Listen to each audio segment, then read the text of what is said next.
now joined on the line by Laura Bell Bundy to look back on the iconic US TV series Anger Management. And Laura, I'm going to start off by asking you the same question that I asked James Black, Barry Corbin, Noreen the Wolf, Daniel Bobadilla and Aldo Gonzalez.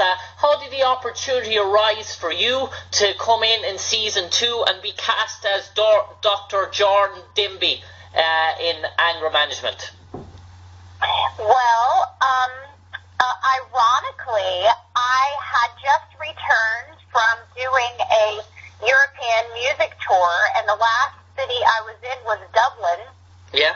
I was opening for Rascal Flatts, the band, and I performed in I think it was Killarney, and then I performed in Dublin. Then I came back to the U.S., and I had this audition for Anger Management, and they were looking to create a new character to be Charlie's partner in the sex study. And so I had never seen the show, and I was so exhausted because when I was in Ireland, I was drunk every day after the show, so I was like, oh, I need to recover before I go into an audition. Yeah. And so I had my friend come over. I went over the lines. I went in, and I thought it just went okay. And then I got a call from my agent saying they love you, they want to test you, they'd like you to meet Charlie and have a chemistry read. And then I guess that was going to happen the next week, and for some reason it got pushed again. And then I met Charlie, who couldn't have been friendlier and sweeter. And the next thing you know, I'm as cast as Jordan Denby. Yeah, and I suppose, Laura, if you look at Anger Management in relation to the humour and the jokes and the material there, coming in season 2, were you very aware the first week or two of being on set as a newcomer what the sort of the material, or did it take you back as such? Did you say, to my God, these one-liners, they're so quick and they're so nifty in relation to humour, or will you just find yourself the first few days on set, the first few weeks, trying to contain your laughter? Well, if you ask any of the creators or the director of the show who had the hardest time not bursting into laughter on set, it was me. I was always the person that would crack up. Especially when we had guest stars like Gilbert Gottfried, I couldn't keep it together the entire time that he was there. And they started placing bets on when they would have certain guest stars come in, how long it would take me to crack up and stop the scene. So yeah, I was notorious for cracking up. But I think, I had done a little bit of multicam, and I came from the world of musical theater. And a lot of multicam and musical theater are really similar in terms of their pacing and their one-liners and the types of jokes and how big your performances are. So it was kind of a natural transition for me. I didn't find that there was a much more adjustment than, here I am with a brand new group of people and I'm playing a brand new character. And, that kind of getting your footing because you're around a new group of people. That was what I had to do. It wasn't an adjustment really to the style of the show. But I did, after, when I had the audition and before meeting Charlie, I watched a lot of the show to kind of get a sense of the pacing and a sense of the rhythm and the tone but that kind of show, a multi-camera show like that, is definitely something I enjoy doing. Yeah, and I suppose, Laura, we learn an awful lot very quick and very fast about your character, Jordan, in relation to her chronic sort of drinking problem, in relation to being a therapist, but also having a severe alcohol addiction in relation to an AA group. We learn about her relationship with her sister is not the best, to say the least, when her sister tried to steal her husband, and the dream wedding at Disneyland, married by Mickey, her sister spoiled it in her.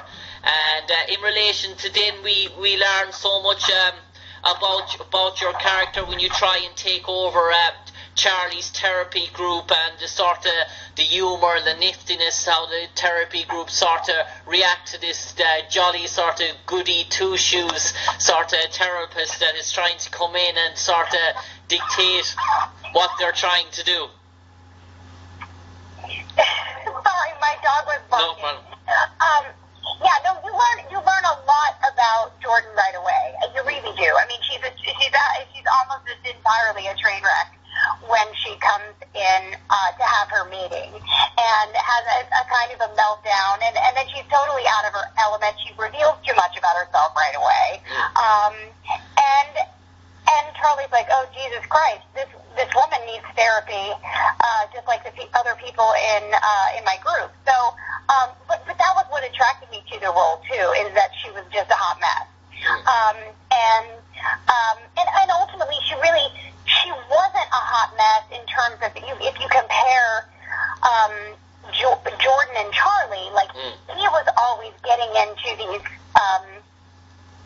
He was always getting himself into trouble, and Jordan was always like there, like with her hands on her hips, shaking her head, like I can't believe you did this. So on one hand, she was fairly level-headed, but then on the other hand, she had these personal demons that would get out of control, whether it was the alcohol issue, or her the fact her heart had been broken, or whatever was going on in her love life.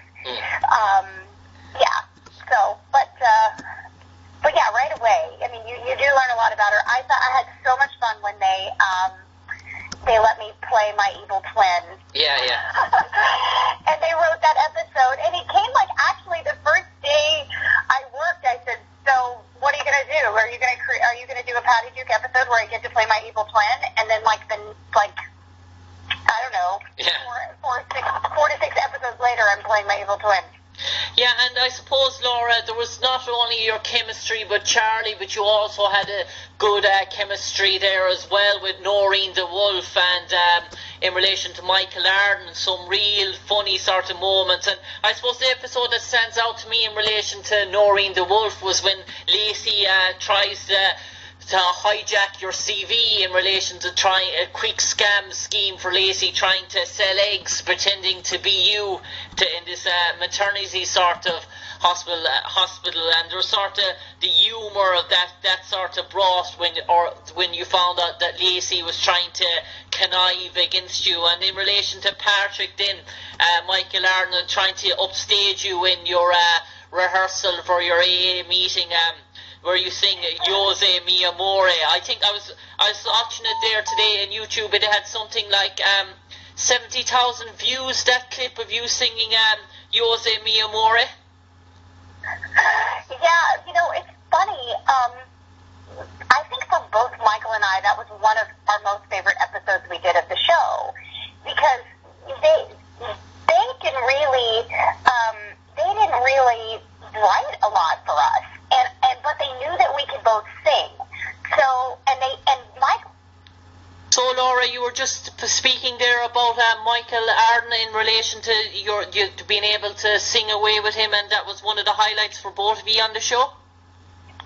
Yes, I mean, and Michael and I knew each other before we did a show together, because we both had originally come from doing musical theater in New York, and we knew each other in those circles. So I reached out to him when I was auditioning for the show, and just to get his feeling about the show. But when we got a chance to work with each other, we had so much fun together. And this was an original song that I co-wrote, and we it was like we were coming up with bits and things to do in our trailer, and we were just cracking ourselves up, and we were like, why haven't they put us together more? We were actually hoping that they would end up making us roommates. Yeah. And it would be like our own Will and Grace. And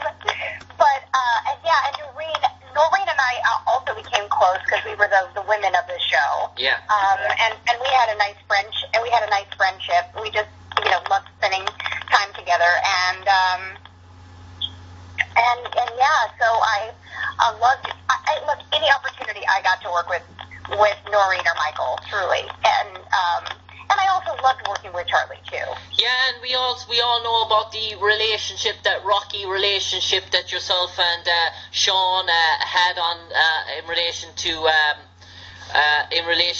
the said Charlie's best friend, in relation to the sort of bumpy road which led to an awful lot of comedy gold scenes as well, and even the time when yourself and Sean are trying to trick Charlie to become angry, and his inspector comes to the premises, and actually Charlie thinks it's yourself and Sean putting another sort of act together. And even the episode where you're trying to set up your sorority sister with Charlie, and Sean's trying to keep the secret, but he can't hold it together, and he sort of lets it go, but Charlie then decides not to dump her, but it sort of backfires. And that was the thing, any sort of scheme that Laura that Jordan or Sean tried to put together, or Charlie, whatever scheme that anyone tried to operate it normally backfired on their face, which meant an awful lot of humour. Yeah, I mean, the writers were brilliant, and they were writing this show so quickly. I mean, they really are the heroes of the show. Doing that many episodes in that small amount of time is really unheard of. So the amount of work they had to do and the ideas they came up with, I was like, oh my God, how are you guys coming up with all of this so quickly? And it's so funny, but I think they started to really figure out who each character was, and how we responded and worked with the other actors and characters, and I think they figured out what the formula was, and it's often like, oh, Charlie gets egg on his face, and Jordan is kind of tricking him quite a bit too. So there was a lot of that kind of pattern that they would put into, the time I pretended that I was drunk and I wasn't. Yeah. Right. There, like the time that we go in and we pretend to be a couple in front of the therapist. Yeah. And we end up kissing. I mean, there was a lot of stuff that that we were doing, and I gotta say, like, Charlie has an extraordinary gift. He's got brilliant comedic timing, and he can make anything funny. I mean, the way he delivers his lines. I would just be like, what? How are you doing this? I'm working for hours on this material trying to figure out how to make it funny, and you just read it once and it comes out hilarious.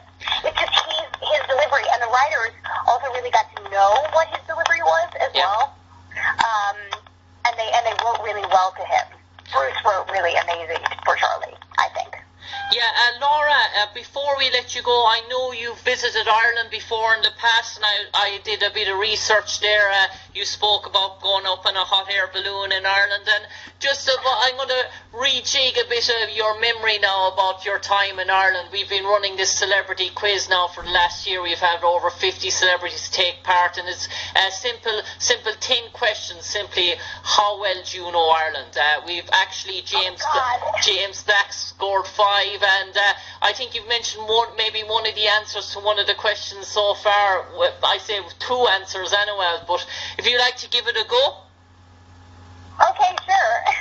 Laura Bell Bundy, you're a celebrity. How well do you know Ireland? Question number 1. Can you name any colour in the Irish flag? Green. Correct. 1 from 1. Question number 2. Can you name any county in Ireland? County Kerry. Correct. 2 from 2. Question number 3. March the 17th is known as what day worldwide? St. Paddy's Day. Correct. 3 from 3. Question number 4. Which of these is a famous Irish tourist attraction? Is it A, the Cliffs of Moher, B, Brandenburg Gate, or C, Oystermouth Castle? The Cliffs of Moher. Correct. Question number 4. Okay. Which of these is a famous Irish river? Is it A, the River Shannon, B, the River Rhine, or C, the River Lech? The River Shannon? Correct. Full house. You're going well.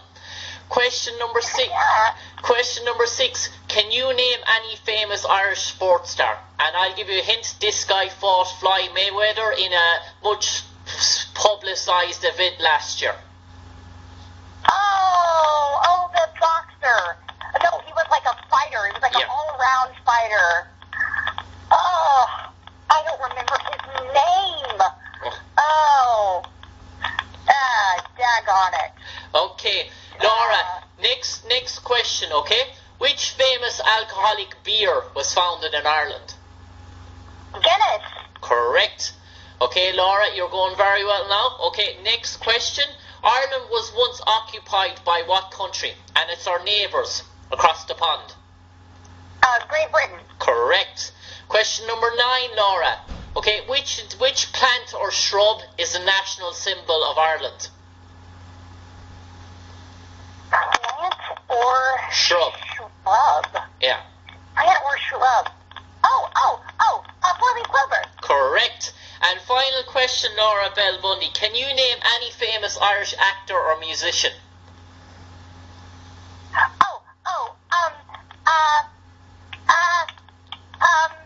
Well, obviously you two. Yeah. You two. Damien Rice. Correct. And the brilliant, girl, what is her name? She was in Lady Bird. Saoirse Ronan. Saoirse Ronan, correct. Laura Bell Bundy, you're a celebrity, and how well you know Ireland, you scored 9 out of 10. That out of 50 celebrities so far, that puts you roughly in the top 10, or roughly between 9th and 12th spot. Laura, it's been an absolute pleasure talking to you on the airwaves here tonight in relation to looking back on relation to your time in anger management. And if I could leave you with this final question, Laura.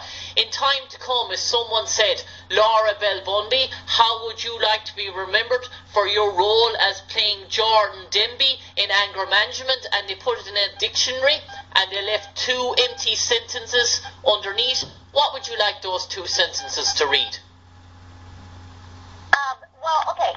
So repeat it to me. If it's Laura Bundy, Jordan Denby in anger management. Yes, in a dictionary. And that's the first one. Yeah. In a dictionary, if someone said, how would you like to be remembered for your role playing, how would Laura Bell Bundy would like to be remembered for a role playing as Jordan Denby in anger management, and it was in a dictionary and there was 2 blank sentences, what would you like those 2 sentences to read?